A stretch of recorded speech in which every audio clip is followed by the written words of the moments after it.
அனைவருக்கும் வணக்கம். நாம் இந்த வீடியோவில் எதை பற்றி தெரிஞ்சுக்க போகிறோம் பார்த்தீங்கன்னா, கள்ளக்குறிச்சி மாவட்டத்தில் இருக்கிற மணிமுத்தா டேம் பற்றி தெரிஞ்சுக்க போகிறோங்க. ஃபஸ்ட்டு பார்த்திங்கன்னா, கள்ளக்குறிச்சி மாவட்டத்தில் 2 டேம் இருக்குதுங்க. ஒன்று வந்து கச்சிராபாளையம் பக்கத்தில் இருக்கிற கோமிகி டேமுங்க. அடுத்து பார்த்திங்கன்னா மணிமுத்தா டேம். இந்த மணிமுத்தா டேம் எங்கே இருக்குதுன்னு பார்த்தீங்கன்னா, சூலாங்குறிச்சி கிராமத்தில் இருக்குதுங்க.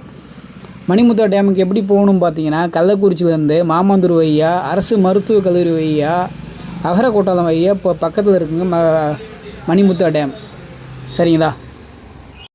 கள்ளக்குறிச்சியில் இருக்கிற இந்த 2 டேமுக்கும் நீர் எங்கேருந்து வருதுன்னு பார்த்தீங்கன்னா, கழுவராய மலையிலேருந்து வருதுங்க.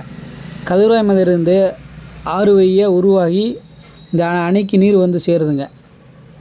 கள்ளக்குறிச்சி மாவட்டம் ரொம்ப செழிப்பாக பசுமையாக இருக்கிறதுக்கு 2 காரணமே இந்த 2 அணை தாங்க. அது மட்டும் இல்லாமல் நெல் வயலில் பார்த்திங்கன்னா 2 போகம் பயிர் பண்ணுறாங்க. அதுக்கு காரணமும் இந்த அணை தாங்க.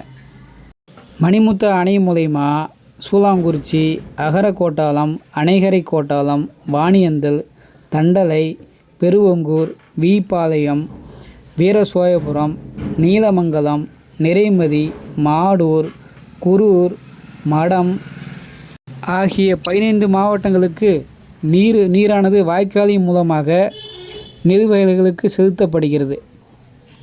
இந்த 15 கிராம மக்களுக்கு வாழ்வாதாரமாக இருப்பது இந்த மணிமுத்தா டேமு தாங்க. அனைவரும் வயிறு நிறைய சாப்பிட்றதுக்கு முக்கியமான காரணம் இந்த மணிமுத்தா டேம் தாங்க. ஒவ்வொரு ஊருக்கும் ஒவ்வொரு ஸ்பெஷல் இருக்கும். கள்ளக்குறிச்சி மாவட்டத்துக்கு இந்த மணிமுத்தா டேமு. அதுக்கடுத்து ஸ்பெஷல் பார்த்திங்கன்னா கழுவராய மலைங்க. வேறு மாவட்டத்துக்காரங்க இந்த வீடியோ யாராச்சும் பார்த்தீங்கன்னா, நம்ம டேமுக்கு ஒரு முறை வந்து பாருங்கள். நல்லாயிருக்கும், அழகாக இருக்கும், பார்க்குறதுக்கு கொஞ்சம் பசுமையாகவும் இருக்கும். திரும்ப வரணும்னு தோணும் உங்களுக்கு. கூமாப்பட்டியோட இது நல்லா இருக்குங்க. இந்த அணையின் கீழே பார்த்தீங்கன்னா ஐயனார் கோயில் இருக்குங்க. இது ரொம்ப ஃபேமஸான கோயில். இந்த கோயில் கிட்ட ஒரு 20 கிராம மக்கள் வந்து இந்த கோயிலை வந்து குலதெய்வமாக வணங்கிட்டு இருக்கிறாங்க. நல்லாயிருக்கும் கோயில். ரொம்ப பழமையான கோயில், பார்க்குறதுக்கு அழகாகவும் இருக்கும். வருஷம் இந்த ஐயனார் கோயில் திருவிழா பயங்கரமாக சூப்பராக இருக்குங்க.